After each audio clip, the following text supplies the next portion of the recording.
আমার এই 7 মিনিটের ভিডিও দেখতে গিয়ে কেউ অধৈর্য হয়েন না। আসলে আমি কিন্তু অধৈর্য হয়ে সবগুলা ভিডিও একসাথে এক করে দিছি। বারবার কিন্তু ভয়েস করা, বারবার আবার হচ্ছে আপলোড করা আমারই কিন্তু বিরক্ত লাগতেছে। যেহেতু শরীরটাও ভালো লাগতেছে না। অনেক বেশি যেদিন কাজ হয়ে যায়, মানে কষ্ট হয়ে যায় যেদিন, সেদিন হচ্ছে বেশি খারাপ লাগে। তো আজকে এই জন্য খারাপ লাগার জন্য কিন্তু সবগুলা ভিডিও এক করে দিছি, কেউ বিরক্ত হেন না। তো এইখানে কিন্তু আমি চিংড়ি মাছ দিয়ে, ছোট ছোট গলদা চিংড়ি দিয়ে আর হচ্ছে চিংড়ি মাছের পা দিয়ে কচু দিয়ে রান্না করব, মান কচু।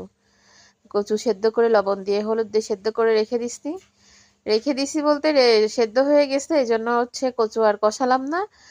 এখন এই মাছ দিয়ে আর এই যে চিংড়ি মাছের পা দিয়ে সুন্দর করে মশলা দিয়ে কষাই নেবো, যেহেতু মশলাটা আগে কষাই নিছি।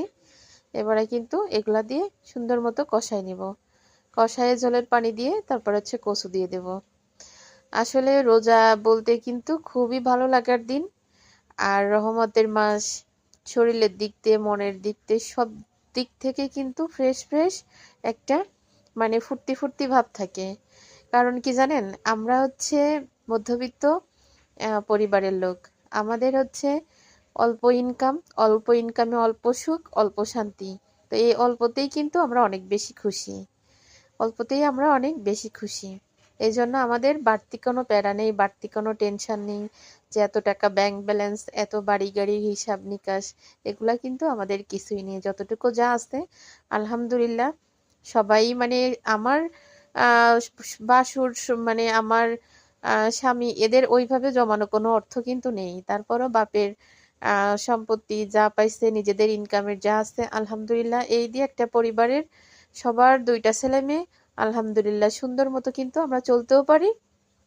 আর বাকি জীবন ছেলে মেয়েদেরকেও হয়তো এগুলা দিয়ে চালায় রেখে যেতে পারি। বাদ বাকি উপরের আল্লাহ ভালো জানে যে কার কপালে কি আছে, ভাগ্যে কার কি আছে। তারপরে তো চিন্তা বা প্ল্যান থাকে, প্রতিটা মা বাবার কিন্তু থাকে। তো এখানে কচু দিয়ে চিংড়ি মাছ দিয়ে, চিংড়ি মাছের পা দিয়ে চিংড়ি মাছ দিয়ে রান্না করতেছি। আর এইখানে হচ্ছে চিংড়ি মাছের পা দিয়ে আর হচ্ছে দেশি মাগুর মাছ, 1 পিস শোল মাছ আছে দিয়ে রান্না করতেছি একটা আলু দিয়ে। কেন জানেন? কারণ ওই কচুর তরকারি কিন্তু আমার 2টা ছেলের, একটা ছেলেও খাবে না। এই জন্য ওদের জন্য ওই সেম পা, ওইখান থেকে করা পা নিয়ে একটা আলু দিয়ে আর হচ্ছে মাগুর মাছ, দেশি মাগুর মাছ, 1 পিস শোল মাছ দিয়ে রান্না করতেছি অল্প একটু করে তরকারি, শুধু আমার 2 ছেলের জন্য।